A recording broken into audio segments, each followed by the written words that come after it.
my very first meeting with him was when I went to look at the company of the invitation of the then president, Chuck Roberts, in California. I went to a medical symposium attended by all medical doctors, chiropractors, et cetera, that was very, very technical. So I met him very, very briefly.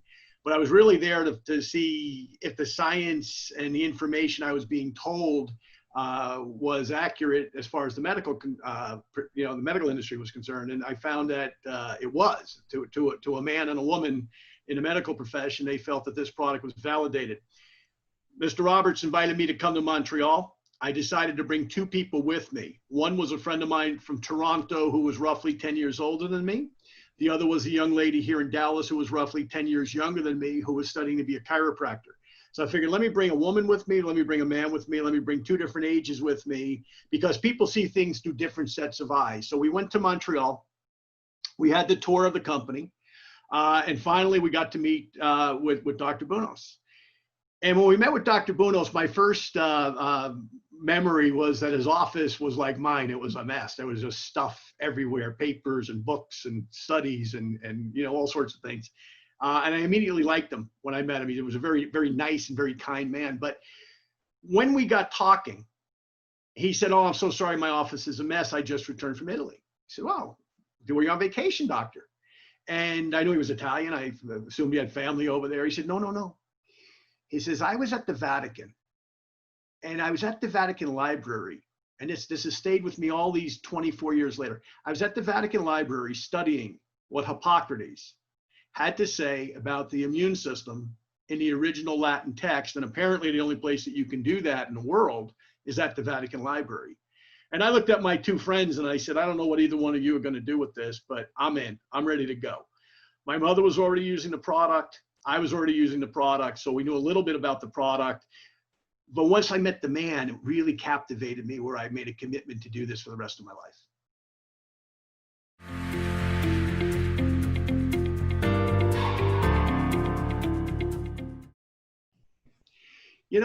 There were a couple, because we probably had dinner some 30 times over the years. There was it still is a very nice Italian restaurant around the corner from the office in Vaudreuil, Quebec.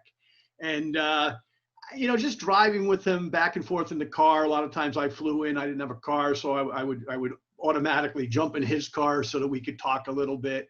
And just talking to him about what the discovery of Immunical meant for mankind, and what it was going to mean after he was gone, and what it was going to mean after, we took this product out and really got, tens of thousands of people on it, and what his vision, and a tremendous, tremendous vision of what Immunical would ultimately do for people to be able to take care of themselves, take care of their immune systems, and to really, give their family the best fighting chance health-wise. So he had a tremendous, tremendous vision of the future, even though we were way back in 1997, 1998. We were a very small company at that time, but he knew what this product would ultimately do, and frankly, it's doing it.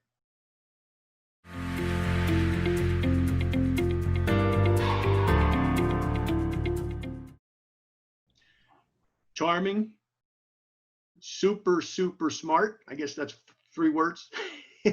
and caring. He cared about humanity. He cared that this product, I know it's more than 5 words, but he cared about what this product was going to do and what it was going to mean.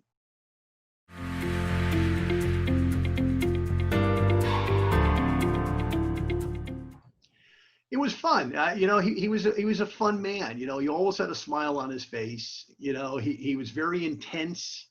On the one hand, when you started to talk about Immunical, glutathione, studies, science, patents, validation. He believed in evidence-based science. He did not believe in hyperbole. He did not believe in what the product could do that they haven't been able to prove at that juncture. He was very intense about the fact that the product did certain things that it had already proven to do. Because keep in mind, I joined the company in 1997.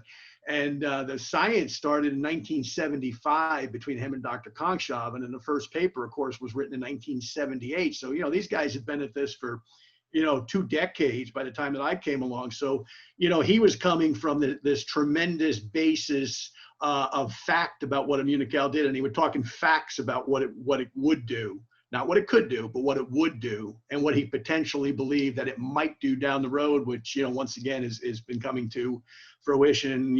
For example, just the TBI studies that are taking place on the product today, as one of many examples.